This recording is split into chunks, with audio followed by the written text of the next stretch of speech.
Warhammer The Horus Heresy, Eidolon The Auric Hammer by Mark Collins. Chapter 11, Broken Brotherhoods. Bolt of fire filled the air as Eidolon threw himself to one side, slamming onto the ground behind one of the chamber's support pillars. Masonry exploded around him, showering him with stone fragments and dust.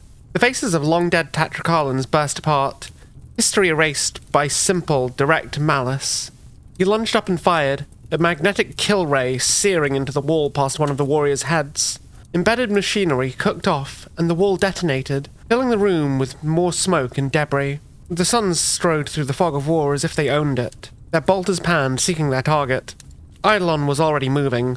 He vaulted over the central row of consoles and was amongst them. Gods, he felt alive once more. His body had not known such physical and spiritual cohesion since he had sought to bring the scars to heal and killed their false Khan. He bore his new strength and gifts, yet they responded as his flesh once had, before Fulgrim had taken his head.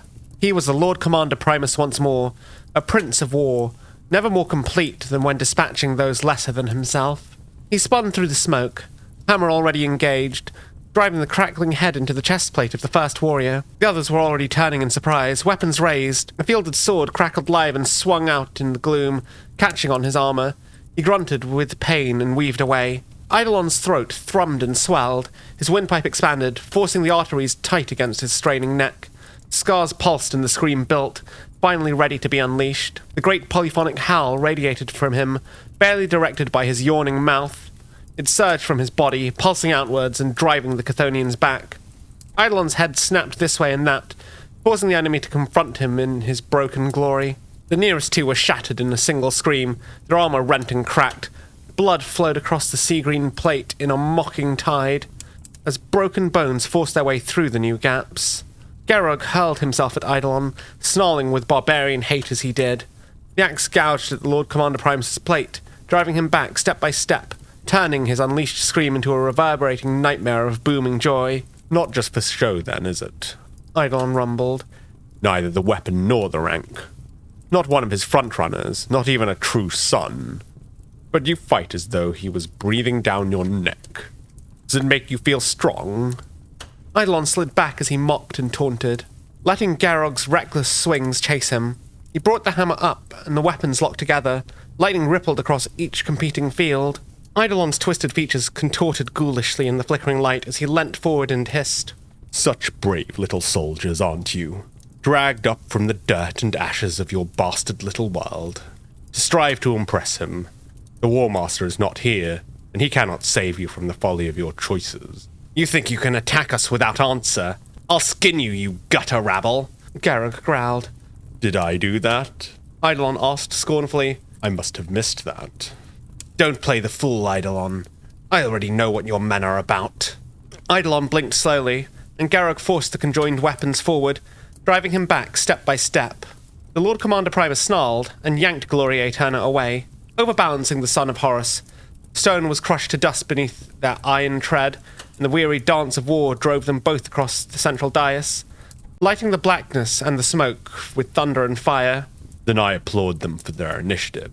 Eidolon chuckled dryly. You must have known this was coming, cousin. I did not speak the words, but I will stand by the actions. Movement drew his eye for a microsecond as more warriors flooded into the chamber. Bark of the Chthonians' bolters ratcheted up, becoming a howl of shot. The storm enveloped them, shells ricocheting from Eidolon's vibrating armor, turned aside by the sonic aftershocks resonating through his body. Bone and plate were both mere conduits for the glory of the song, for the cacophonic resonance that pulsed from him with every movement and every breath. He wore the scream like a mantle, cloaking him in atrocity and wonder. Fabius's work had been beautiful and painstaking, and this was its culmination. This was the gift Slaanesh had granted them. He screamed again, and a pillar shattered, making the vaulted ceiling shake. Cracks were spreading along the martial murals that encircled the combatants, destroying the thin facade of competence and endurance. They have died, and now we die with them, dragged down to the mortality of others, killed by the demise of a culture. Such a joy. The savage elation flooded him with each blow he took, every wound he received, the will to survive. Alone he could not best them. Even a warrior of his caliber could not slay Gerog and his sworn blades alone. He staggered back, away from Gerog's blade work, back into the winding corridors of the Palace Militant, and he luxuriated in the pain, holding it close to his heart, turning it into the fuel required to flee, to regroup, and to finally triumph. The dance, the game, the song continued through the maze of corridors, through the accessways and maintenance culverts, out into the wider avenues of martial prowess and organized defense. Where Eidolon could not find a path, he simply made one. He forced his armored bulk through the doorways too small for him, slamming his way into the cloud of ruined stonework. Where blast doors and bulkwood seals barred his progress, he simply let his hammer speak. The crackling weapon reduced each one to a glowing slag, left to be trodden underfoot. He passed through chambers whose walls were scrimshawed with records of death and victory, under arches of solemn murals that broke with the nobility of sacrifice. A culture steeped in such bleak terror of what lay beyond their sky that they had become sepulchral and paranoid. A healthy fear and suspicion. This is where you embraced your very nature. This world is in your soul.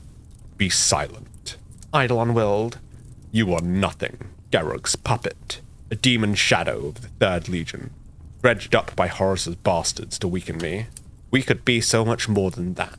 He tapped the box as he fled, passing the comms as the chambers blurred past him. He barely took in the gold statuary, the murals of old victories, the etched names of the honored dead, men and women lost to history, their achievements drowned by the new Imperiums, and then obliterated by its rebellious sons. Die, bastards! Your agony is like a fine wine. Come forth and die for my Lord Eidolon, for my Primarch, for Slaanesh! Malachris's voice roared in through the bead, a torrent of raw and unfiltered combat mania. Support, cover the flank. The Reavers are using the roofs to... Heavy weapons! Las cannons target the bridge! Face me, you cowards! Come forth and fight me like warriors! Vociferon's feed was measured, his peak directed at an enemy who would not be pinned down, fighting like the gangs of their venomous homeworld, refusing to acknowledge any rules of war save their own. Plegua could not be raised. Instead, there was only the howl and scream of static as his sonic weaponry overwhelmed any hope of broadcast. Eventually, Eidolon managed to contact Von Calder, still in orbit. "My lord?" the apothecary asked, his tone almost bored. How many men remain with you? Eidolon hissed, turning to fire his gun again at his pursuers. Deployment was near total, my lord. 100 remain at best. He paused, counting some invisible tally, processing logistics as readily as he passed disease symptoms. Malachris had me send down the rending vats. He has given orders to his warriors that all are to be fed to them. Enemies, cousins, perhaps even a brother or two should they offend him. Eidolon cursed, his skull pounded with the effort of his escape. He had thought, known to some intrinsic level, that Garrug had been lying, and that this was simply an attack of opportunity, the vaunted pride of the sons of Horus, wounded and pricked to peak. But it had been Malachris all along, acting against orders, bleeding the world raw until the suffering of the multitudes would flow like wine. He wondered how many other warriors would be committing themselves to atrocity, all across the world, idling, wasting time that should be sent securing the way to terror. I need you to take command of those warriors still aboard the ship. My lord? Ready them for transit and deploy upon my signal. I want them with me. Further, send a priority signal to Malachris, Vociferon, and Plegua. Have them join us with their forces. Fighting realignment of the line. Center upon me. I expect you will also have to prepare for void engagement. Von Calder sighed gently over the box. What happened down there, my lord? This was an exercise, a mere gesture of cooperation. It was sport and nothing more. Matters have sharply accelerated. He snarled. Bolt rounds detonated about his head, showering him with iron and stone. Deploy the men. Have the shipmasters ready for the kill stroke. He fell silent, considering his options. You will lead them in person. Me, lord? Von Calder had the audacity to laugh at that. What have I done to deserve this bleak honor? Whispers called through the tunnels, dancing mockingly on the wind. Eidolon bit back his rage and pushed onwards, slamming through another door, out and finally free into the smoke and stained air. You're a good soldier, Von Calder. Eidolon admitted grudgingly. The warp is still burning about us, mocking us. If this is some Chthonian trickery or sorcery, then I would see it cut out. You will see to the war, and I... He hesitated. Could feel the pulse and ache in his soul, throbbing once again as the Shattered King's dark majesty reared towards ascendancy, bound, he did not doubt, to the humours of its Chthonian master. That was a fun time. I really liked that, seeing the way they engage and the shock of, like, I love how Eidolon just embraces the chaos that his legionaries have unleashed. I love that he is not so arrogant, that he's, despite his ego, I love that he's not so arrogant that he's just going to try and take them all on himself. I love how much of a realist and how much he understands his situation right off the bat. It's really interesting to see how he puts the pieces together, just looking at, like, just hearing a few chats on the Vox. It's I can't wait to see how the Emperor's Children do proper warfare and not just, you know, overwhelm their opponents. It's a good time. I can't wait to see more. Is there anything you'd like to see? I'm actually not sure. I want to see some ship battles. I fucking love ship battles. They're a great time. So I'm hoping we'll get to see some cool ship-to-ship combat. Anyway, thank you so much for taking the time to listen.